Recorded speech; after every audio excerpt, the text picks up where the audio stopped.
Our show celebrates people who have the courage to follow their own convictions, to pursue their dreams, to create something from nothing that works for themselves and for their consumers. One such person is MJ Towler, AKA the Black Wine Guy. Upon graduating from law school, he did not go the safe route and become a lawyer. No, he created the Black Wine Guy Experience podcast, which is tremendously successful. So today, join me and my co-host Sharon Daster as we welcome MJ Towler to our program. Welcome to Deeper Dives.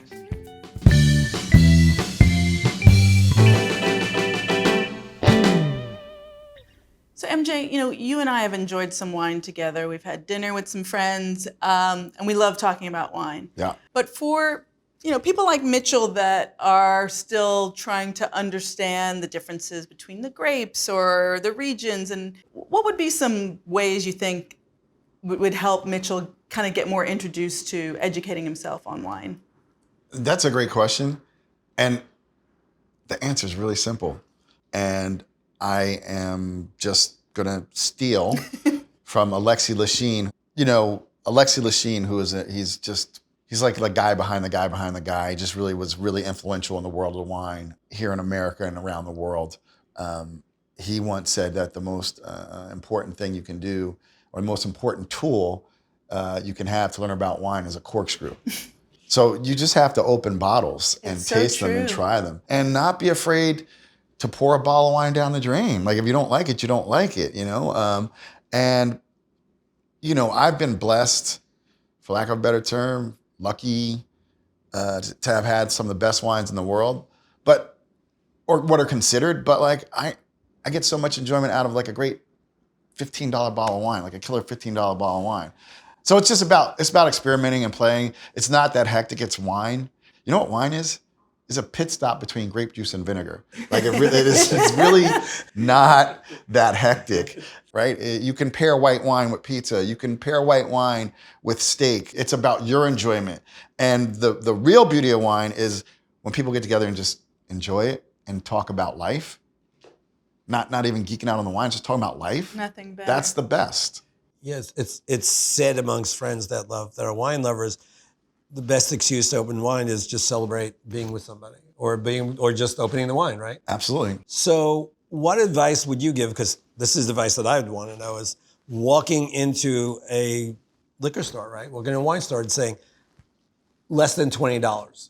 Can I impress my friends for less than $20 in a red or a white or whatever? You absolutely can. I would say the first thing you need to do is you want to find a good wine merchant, right? So, we live in an age where we have a lot of big box stuff, and God bless the big behemoth stores. But, every neighborhood, if you live, there's one wine merchant just about in every town. I mean, I was in Boise, Idaho a couple years ago, and I found a wine merchant, and we're friends now, and you go to that wine merchant and you tell them, kind of some wines you've had, maybe that that you've liked, or if you're brand new, a good question they should ask you is, well, do you like, I always tell people, do you like red fruits or do you like blue fruits?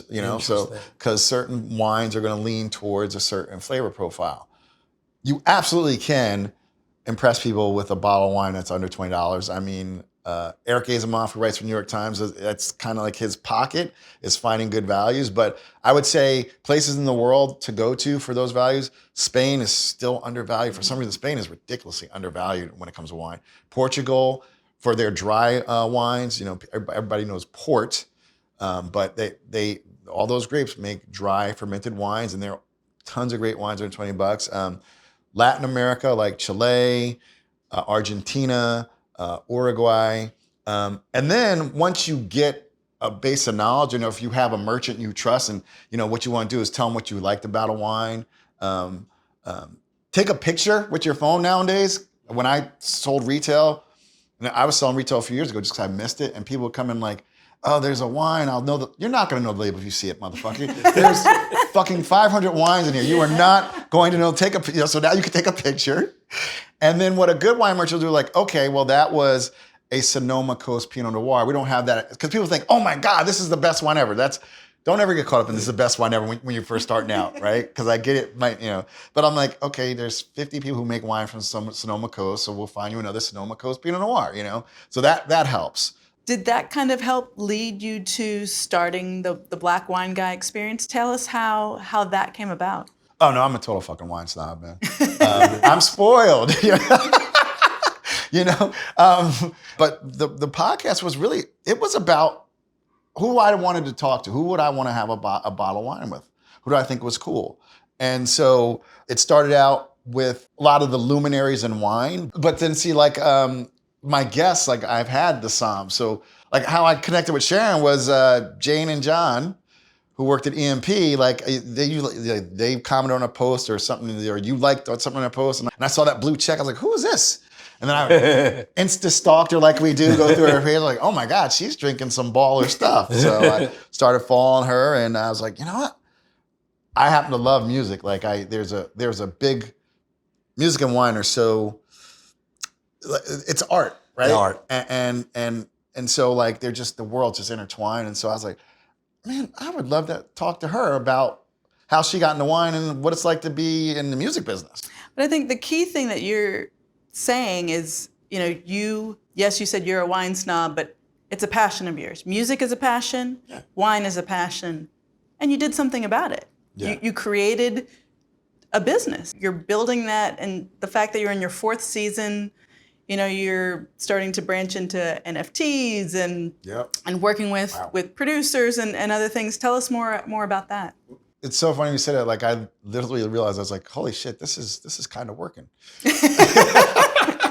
We're still in a pandemic, but we started like full on no vaccinations September 2020. And we did 10 episodes, and we were very fortunate to have people who were willing to come. We practice the protocols. You guys work in entertainment, so we're getting tested, and but like we had 10 amazing people come in that first season, like badasses, just out the gate. I was impressed when I looked at the first several, and I was like, wow. And what's interesting is the way you communicated with a lot of them was through Instagram. Yeah, that's it's such a marketing tool. Yeah, I mean, it is like to think that this whole thing got started because of Instagram. Literally. I mean, I was asked to be on someone else's podcast, but on that podcast or that live, I was like a Facebook Live, was my current producer Lonnie, who saw it and was like, she's like, this guy is, and I said, yeah, I'm probably gonna start a podcast. Right, and I was gonna do one of those. She's like, hello. Yeah, I was gonna do one of those, like, you do the Zoom, and like the shitty sound, and like, and then she reached out. She's like, hey, I'm a producer. I've worked for Travel Network, Food Network, and I think I could help you with the podcast. So I came out the gate like in a studio, engineers, and just blessed with the guests that came on. So here in Deeper Dives, we take the deeper dive into someone's career, and if knowing your value, as you just said, knowing your worth. Being true to yourself, you immediately went for Black Wine Guy. Yep. You are you, yep. Right? That's your truth, right? What was your particular story on building your brand? Did you hit a crevice? Did you get a flat tire? And where did you get the courage to like inflate the tire and keep going? Yeah, it's a great question. It started as a joke. I have a good friend who's a chef who owns 2 restaurants in Western Massachusetts. And at the time I was working in the nonprofit sector. I was like the national program director for this program that worked with kids.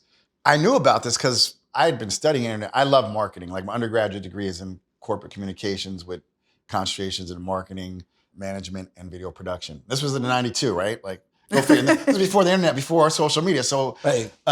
But it was a joke because I knew about niches and verticals, but I was like Mr. T, and I had my personal account, and I was just putting out inspirational quotes and doing my little workouts and everything, and talking about product. Because you were also a trainer, right? Yeah, I was at one point I was a personal trainer. And then once I when you live in California, you get into seminars, so I became a productivity trainer and a lifestyle, all this stuff.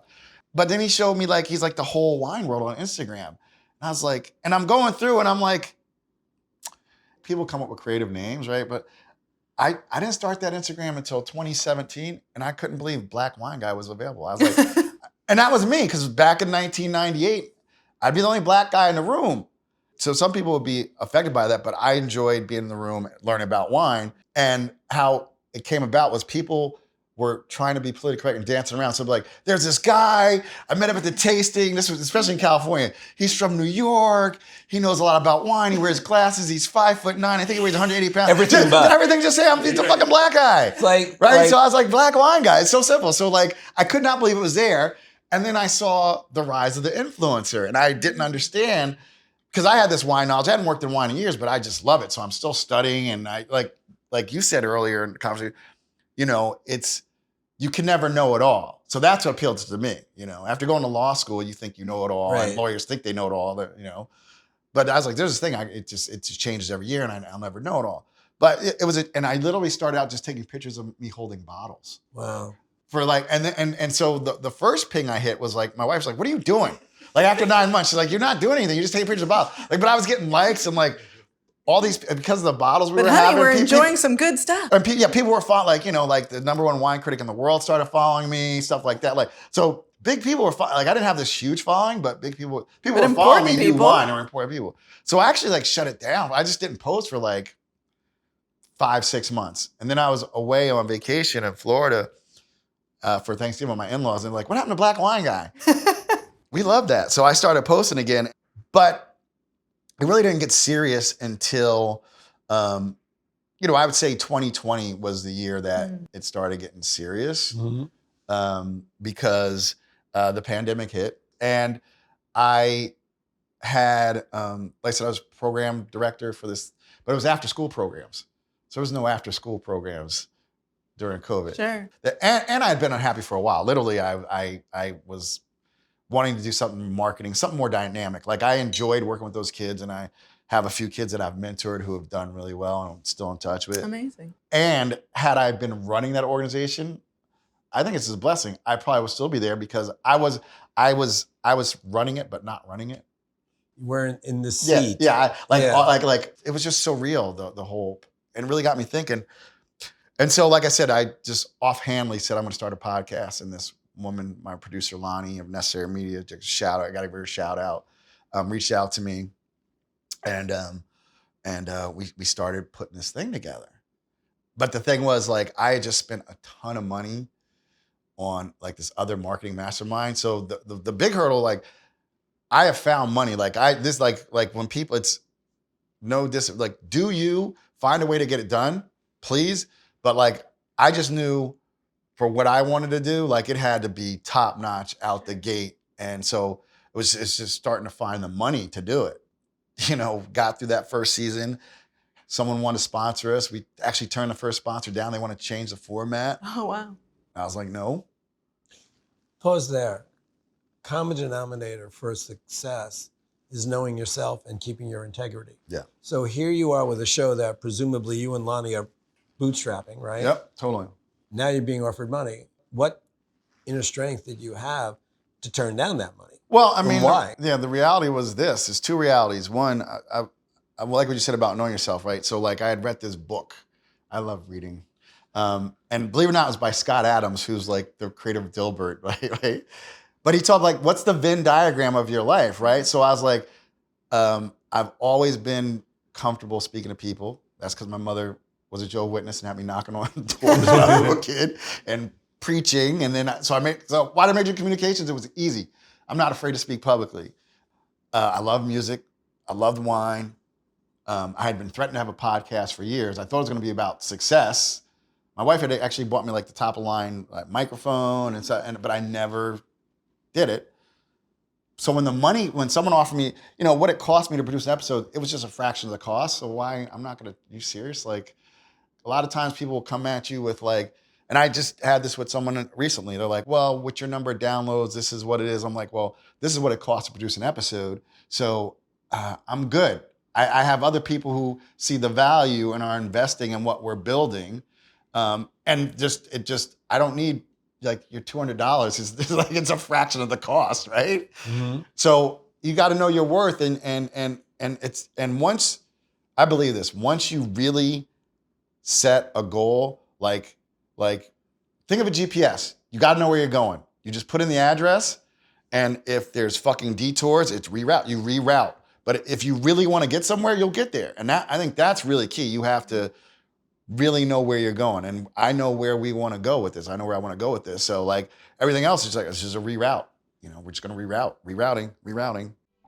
Healthy pride. I just like I just like to win. I want to be the best, right? Being bonuses of black. I have this beautiful mocha skin. But no, I never felt any pressure like the first kid who integrated to school in Arkansas, that's pressure, right? Right. Wine's not that hectic to me, to be honest. You know what I'm saying?